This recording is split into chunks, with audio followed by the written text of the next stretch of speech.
አፍሪካ ምን አይነት ኢኮኖሚክ ሌጋሲ ነበራት? ኢኮኖሚያ ምን ይመስል ነበር? በተለይ በኢንዲፔንደንስ ታይምም ሆነ ከኢንዲፔንደንስ በኋላ ኢኮኖሚያ ምን ይመስል ነበር ስንል እንግዲህ የአፍሪካ ኢኮኖሚ አንዱ ችግሩ ዳይቨርሲቲ የለውም፣ ብዙ ነገር የለውም፣ ወይም ይሄ ብዝሃነት የምንለው አንድ ነገር ላይ ብቻ ያተኮረ ነው። አሁን ለምሳሌ ፕሮዳክሽን ላይ ይሄ አግሪካልቸር ፕሮዳክሽን ላይ ስትመጡ አንድ ቦታ ላይ አንድ ካሽ ክሮፕ ብቻ ነው የሚመረተው። እዛ አካባቢ ስንዴ ከሆነ ስንዴ ብቻ ነው እንጂ ሌላ ነገር አይዘራም። ስለዚህ ዳይቨርሲቲ የለውም።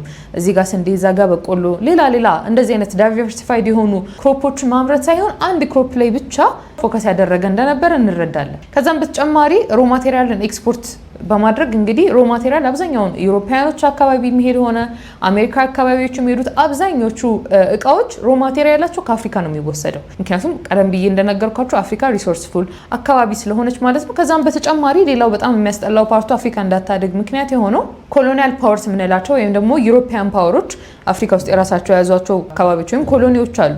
እነዚህ ቦታዎች ላይ አፍሪካ ውስጥ ኢንዱስትሪያል ዲቨሎፕመንት እንዲኖር አይፈልጉም። እነሱ ጋር የነበረው ኢንዱስትሪያል ሪቮሉሽን ወደ አፍሪካ እንዲመጣ አይፈልግም። ለምንድን ነው? አፍሪካ የሮ ማቴሪያል ሰፕላየር ብቻ እንድትሆን ስለሚፈልግ ነው። አፍሪካ ውስጥ ኢንዱስትሪ ተቋቋመ ማለት የአፍሪካ ኢንዱስትሪ እና የዩሮፕ ኢንዱስትሪ ሊወዳደር ሊፎካከር ነው የሚሆነው። ምክንያቱም ዩሮፒያኖች ሮ ማቴሪያል የላቸውም፣ ሪሶርስፉል አይደሉም። አብዛኛውን ሮ ማቴሪያል ጥሬ እቃዎች ከአፍሪካ ነው የሚወስዱት። ስለዚህ አፍሪካ የራሷን የሆነ ኢንዱስትሪ ፎርም ካደረገች በራሷ ልታድግ ነው። በኋላ ላይ ከዩሮፕ ጋር ኮምፒት ልታደርግ ነው። ይሄንን ዩሮፓውያኖች ስለማይፈልጉት አፍሪካ የጥሬ እቃ ሰፕላየር ወይም አቅራቢ ብቻ እንድትሆን አድርገው እንዳስቀሯት እንረዳለን ማለት ነው። ከዛም በተጨማሪ ቅድም እንዳልኳችሁ አግሪካልቸር አለ።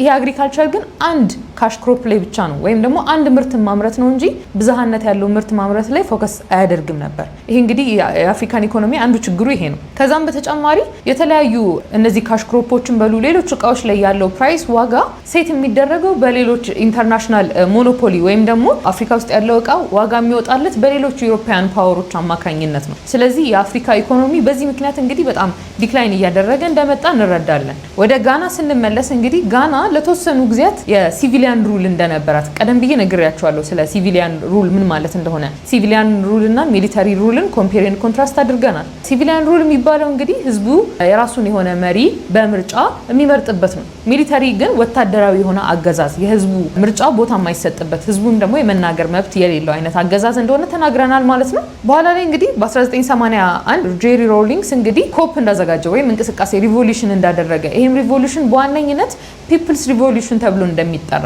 ፒፕልስ ሪቮሉሽን ተብሎ የተጠራው ደግሞ በዋነኝነት ህዝቡ በተለይ ሙስናን በመቃወም ያደረገው ሪቮሉሽን ስለሆነ ነው። በወቅቱ ቅድም እንዳልኳችሁ እንግዲህ የአፍሪካ መሪዎች በጣም በሙስና ህዝቡን አስቸግረውት ስለነበር ህዝቡ ይሄንን ተከትሎ ተደጋጋሚ ኮፖችን እንቅስቃሴዎችን ያደርግ እንደነበረ ያንን መንግስት ለመጣል ተረድተናል። በዚህ መንገድ እንግዲህ ሮሊንግስ ይሄንን ፒፕልስ ሪቮሉሽን አድርጓል ማለት ነው። ባይዘው ጄሪ ሮሊንግስ ወደ ስልጣን ከመምጣቱ በፊት ብዙ እንደዚህ አይነት ኮፖችን እንቅስቃሴዎች ያደረገ ነው።